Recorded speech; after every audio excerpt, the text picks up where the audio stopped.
প্রিয় দর্শক আসসালামু আলাইকুম, কেমন আছেন সব? আশা করি আল্লাহর রহমতে ভালো আছেন। চলে এলাম আজকে একটা নতুন রেসিপি নিয়ে। চলুন তাহলে দেখে নিই আজকে রেসিপিটি। আজকে বানিয়ে নেব মিঠা পান। এর জন্য প্রথমে আমি এরকম একটা কুমড়ো নিয়েছি। কুমড়োর এখানে আমি পুরোটাই নিয়ে নিই, কিছুটা অংশ এখান থেকে কেটে নিয়েছি। এখানে কাটা সিস্টেমটা এরকম আছে, তাহলে পানের মতো শেপটা আসবে। এরকম আমি ত্রিকোণভাবে কুমড়ো পিসগুলোকে কেটে নিয়েছি। এখানে উপরের অংশটা সাদা খোসাটা আমি ছাড়িয়ে ফেলে এরকমভাবে আমি কেটে নিয়েছি। এরকম ত্রিকোণ করে এটাকে কেটেছি, তাহলে এখানে শেপটা ভালো আসবে। এখানে কেটে যেগুলো থাকবে সেগুলো এখানে হালুয়া বানিয়ে নিতে পারেন। এটা সেদ্ধ করে নিয়ে আমি হালুয়া রেসিপি শেয়ার করেছি। এরকমভাবে এখন আমি এরকম স্লাইস করে কেটে নিয়েছি। এখানে যত বেশি স্লাইস করে কাটবে তত বেশি মিষ্টিটা ভালো হয়। এখন এখানে পরিষ্কার করে ধুয়ে নিয়ে আমি ওভেনে একটা পাত্র বসে এখানে জল বসিয়ে দিয়েছি। জলের মধ্যে এটাকে আমি সেদ্ধ করে নেব। এখানে জাস্ট 5 মিনিট মতো ফুল ফ্লেমে এটাকে আমি সেদ্ধ করে নেব। এটাকে ফুল ফ্লেমে 5 মিনিট সেদ্ধ করতে হবে। সেদ্ধ করে নিয়ে এখানে দেখছেন কালারটা কিন্তু চেঞ্জ হয়ে গেছে, সেদ্ধ ভালোভাবে হয়ে গেছে। এখানে আমি কিছু গ্রিন কালার নিয়েছি, সবুজ কালার, যেহেতু পানের পাতার রং সবুজ, তাই আমি এখানে সবুজ 2 চামচ মতো কালারটা যাতে আসে তাই আমি 2 চামচ এরকমভাবে দিয়ে দিলাম। এখানে যেহেতু আমার একটু জলের পরিমাণটা বেশি হয়েছে, আপনারা একটু জলের পরিমাণটা কমিয়ে দেবেন। রঙটা তাই জলের মধ্যে টেনে গেছে অনেকটাই। এখন পাতাটাকে আমি ফুটিয়ে নেব যতক্ষণ না কালারটা এরকম আসছে। আমি এরকম আরও 5 মিনিট কালারটা করে আমি ফুটিয়ে নিচ্ছি। কালারটা কিন্তু খুব সুন্দর চলে এসছে। এখন এখান থেকে আমি উঠিয়ে নেব একটা ছাঁকনির সাহায্যে। এখানে কিন্তু চিনি একটু যদি দিয়ে দিতে পারেন তাহলে আরও বেশি সুবিধা হয়। আমি অল্প পরিমাণে এখানে চিনি দিয়ে এটাকে ফুটিয়ে নিলাম, তাহলে এর মধ্যে কিন্তু মিষ্টিটা ঢুকে যায়, খেতে বেশ ভালো লাগে। অনেকে এর মধ্যে চিনি দিতে চান না। এখন যে শিরাটা আছে সেই শিরাটার মধ্যে আমি এখানে এলাচ দিয়ে দিলাম, আর এখানে চিনিটা এখন ব্যবহার করছি। চিনিটা দিয়ে এটাকে শিরার মতো করে তৈরি করে নেব, তাহলে কিন্তু এখানে মিষ্টি রঙটা চলে আসবে। এখানে প্রথমে কিন্তু চিনিটা দিয়ে দিলে কিন্তু সেদ্ধ একই রকমভাবে হয়ে যেত। এখন এটাতে আমি এরকমভাবে এলাচ দিয়ে এটাকে ফুটিয়ে নেবো, তাহলে কিন্তু ফ্লেভারটা খুব সুন্দর আসে। এখানে এলাচটা কিন্তু অবশ্যই দিতে হবে। এলাচের ফ্লেভারে এখানে মশলা পান যেমন আমরা খেয়ে থাকি তেমনই কিন্তু ফ্লেভারটা চলে আসে। আপনারা একবার সিজনাল এরকমভাবে পিঠাটা তৈরি করে দেখতে পারেন। এটা কিন্তু অতি সাধারণ, খেতে কিন্তু দুর্দান্ত স্বাদের। যে এই পিঠাটা খেয়েছে সে কিন্তু আরও খেতে চায় এরকমভাবে। আমার বাচ্চারা তো এটা মাঝে মাঝে বলে থাকে যে আমাকে পান পিঠা মিষ্টি পান তৈরি করে দাও, তাই আপনারা তৈরি করে নেবেন, এতটুকু আমি এটা রিকোয়েস্ট করছি।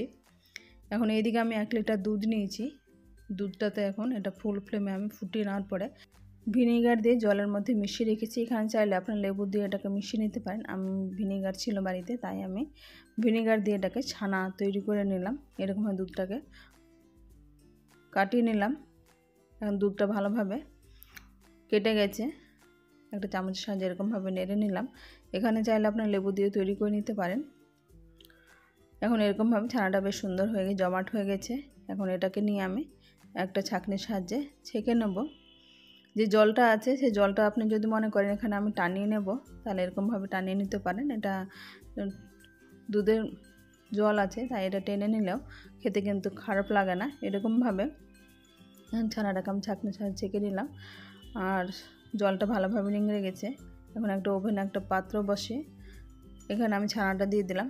এখন এর মধ্যে চিনি দিয়ে দেবো। এখানে চিনির পরিমাণটা আপনারা নিজেদের মতো করে দেবেন, যেমন মিষ্টি খাবেন সেই হিসাবে ছানাতে মিষ্টিটা দেবেন। আমি এখানে মোটামুটি 4 চামচ মতো চিনি ব্যবহার করেছি। চিনিটা দিয়ে এরকমভাবে যতক্ষণ না চিনিটা গলছে এরকমভাবে আমি মিডিয়াম ফ্লেম করে নিই নাড়তে থাকবো। এখানে কিন্তু মিডিয়াম ফ্লেম করে দিতে হবে, নয়তো ছানাটা এবং চিনিটা লেগে যাওয়ার সম্ভাবনা থাকে, তখন কিন্তু কালারটা আলাদা রকমের চলে আসবে। এখানে ছানার যে জলটা আছে সেই জলটা আমি এরকম ভালোভাবে টানিয়ে নেব। এখানে যত বেশি শুকনো থাকবে তত বেশি পানসেটা ভাবটা কম থাকে। এরকমভাবে ছানাটা কিন্তু একেবারে ঝুরঝুরে হয়ে গেছে, দেখে বুঝতে পারছেন। এখন এটাকে আমি ঢেলে নেব একটা বাটির মধ্যে। এটাকে আমি ঢেলে নিয়েছি। এখন যে কালার করা পানগুলো আছে সেগুলো আমি এটাকে নিয়ে নেব। এইদিকে আমি কয়েকটা লবঙ্গ নিয়েছি। লবঙ্গর যে ফুলটা থাকে সেই ফুলটা চাইলে আপনারা ফেলে দিতে পারেন। আমি কিন্তু এখানে ফেলে দিয়েছি। এখানে গুরুজনদের কাছ থেকে শুনেছি ফুলটা নাকি খেতে নেই, তাই আমি এটাকে ফেলে দিচ্ছি। এটা কিন্তু এরকমভাবে মানে দেখতে ভালো লাগবে বলে এরকম রাখতে পারেন। আমি এরকমভাবে ফেলে দিয়ে এখন এটাকে তৈরি করে নেব। এইদিকে ছাঁকনির মধ্যে আমি কিন্তু পানটাকে রেখে দিয়েছি। এখন মোড়ানোটা দেখাচ্ছি। পানের শেপ যেমনভাবে মুড়তে হয় এরকমভাবে আমি এটাকে মুড়ে নিলাম।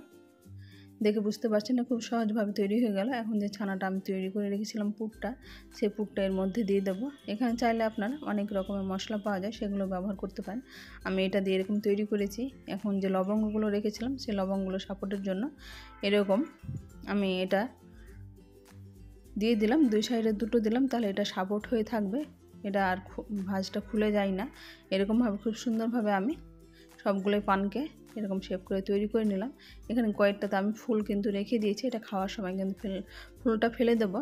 এরকমভাবে খুব সহজে তৈরি হয়ে গেছে আগ্রা ফেমাস মিঠা পান রেসিপি। আমার রেসিপিটি কেমন লাগলো আপনারা অবশ্যই কমেন্ট বক্সে কমেন্ট করবেন। আমার চ্যানেল নতুন বন্ধু হয়ে থাকেন তাহলে সাবস্ক্রাইব করে পাশে থাকার অনুরোধ রইল। আজ তাহলে এই পর্যন্ত, ফিরে আসছি নতুন কোনো রেসিপি নিয়ে। ভালো থাকবেন।